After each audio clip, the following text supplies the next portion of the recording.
বাঁশি হলো আদিম সংস্কৃতির সুরের অন্যতম একটি বিশেষ যন্ত্র। এই বিশেষ বাদ্যযন্ত্রটি চিকুন বাঁশ দিয়ে তৈরি করতে হয়। বাঁশি তৈরির জন্য চিকুন বাঁশ প্রথমে করাত দিয়ে কেটে নিতে হয়। দীর্ঘ 40 বছরের বেশি সময় ধরে বাঁশি তৈরি করে চলে তার জীবন এবং তার হাতের তৈরি বাঁশি দেশের গণ্ডি পেরিয়ে চলে গেছে ইউরোপ, আমেরিকা সহ বিশ্বের বিভিন্ন দেশে। এই মাটি দিয়ে কি হবে? এই মাটিতে কাকা বাঁশিগুলো কালার করা হইবে।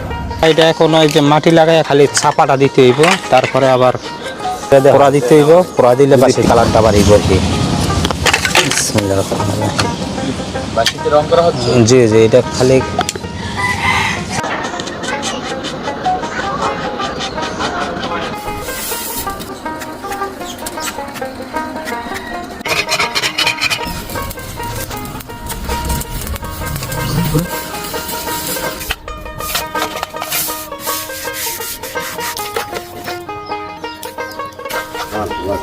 দেখেন।